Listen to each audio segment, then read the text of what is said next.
पंचमेवा लड्डू। कृष्ण स्नेह किचन हिंदी में मैं स्नेहा आप सभी का बहुत बहुत स्वागत करती हूँ। आज हम बनाएंगे श्री कृष्ण जन्माष्टमी पर पंचमेवा पाक लाडू। आप देख सकते हो कितने सुंदर लाडू हमारे बनकर तैयार हो गए हैं। ये लाडू बहुत ही झटपट तैयार हो जाते हैं, तो चलो बनाते हैं।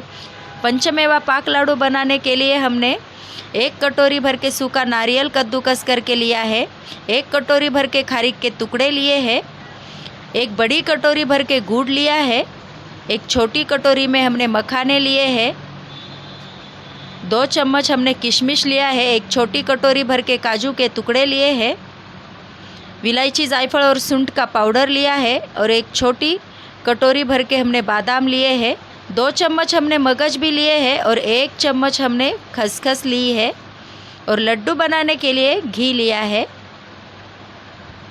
तो चलो बनाते हैं पंचमेवा पाक लड्डू। ड्राई फ्रूट की क्वांटिटी आप आपके हिसाब के अनुसार कम ज़्यादा कर सकते हो। तो चलो बनाते हैं लड्डू। लड्डू बनाने के लिए गैस पर एक कढ़ाई गरम करके ली है, उसमें डाल देते हैं 1 चम्मच घी। घी को गरम करके लेते हैं, उसमें डाल देते हैं काजू और बादाम। उसे हल्का सा गोल्डन होने तक भून लेते हैं।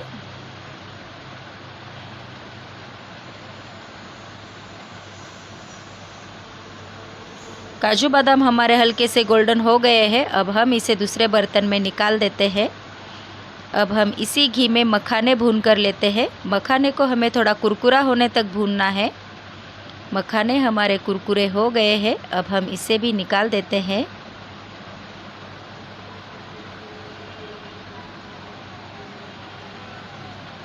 अब हमने सूखे खारीक के टुकड़े लिए हैं 1 कटोरी भर के, उसे डाल देते हैं। उसे भी थोड़ा सा कड़क होने तक भून लेते हैं।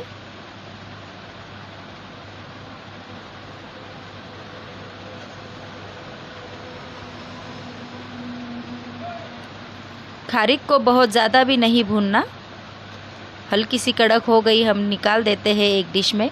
अब हम 1 कटोरी सूखा नारियल कद्दूकस करके लिया था वो डाल देते हैं और नारियल को भी हम कुरकुरा होने तक भून लेते हैं।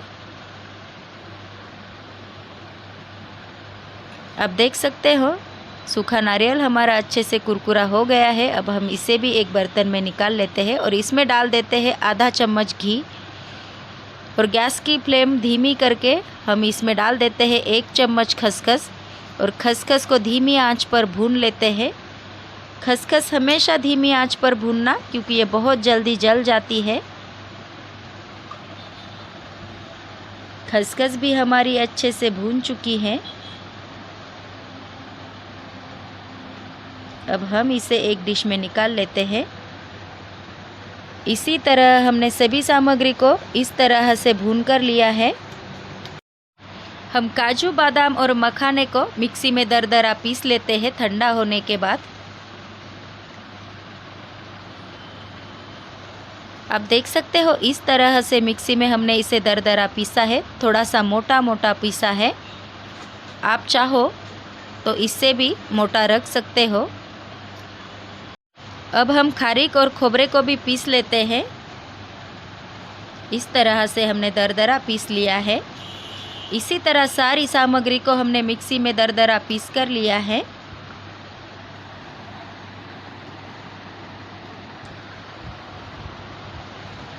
अब देख सकते हो। अब हम इसके लिए गुड़ को मेल्ट करके लेते हैं घी में। गैस पर कढ़ाई गरम होने के लिए रखी है, उसमें डाल देते हैं 4 चम्मच घी।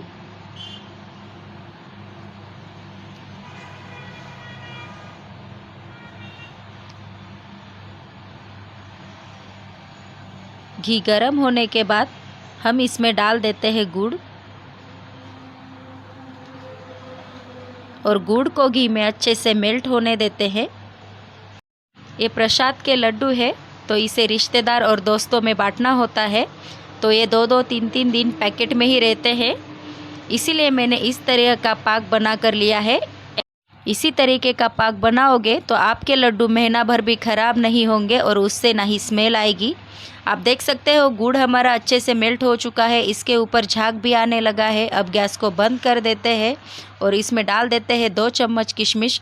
आप किशमिश को चाहो तो फ्राई करके भी ले सकते हो। 2 चम्मच इसमें मगज भी डाल देते हैं, उसे भी अच्छे से मिला लेते हैं। अब मिक्सी में पीसी हुई सामग्री डाल देते हैं और उसे भी इसमें अच्छे से मिला लेते हैं।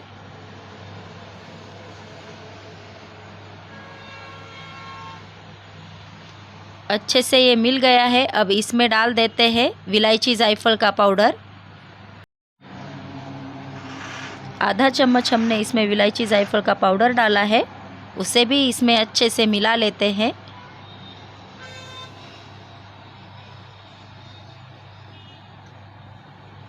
अब हम इसे एक बर्तन में निकाल लेते हैं, थोड़ा सा ठंडा होने देते हैं। इसे ज़्यादा ठंडा भी नहीं करना है, हल्का सा गर्म है तभी हमें इसके लड्डू बनाने हैं। अगर आपसे कभी ये मिश्रण ज़्यादा ठंडा हो जाए तो 4 चम्मच घी को गर्म करके लेना है और इसके ऊपर डाल देना है और इसे अच्छे से मिलाना है और फिर इसके लड्डू बना कर लेना है। अब देख सकते हो हमारा लड्डू तैयार है। इसी तरह हम सारे पंचमेवा लड्डू बना कर लेते हैं। ये बहुत ही झटपट बन जाते हैं।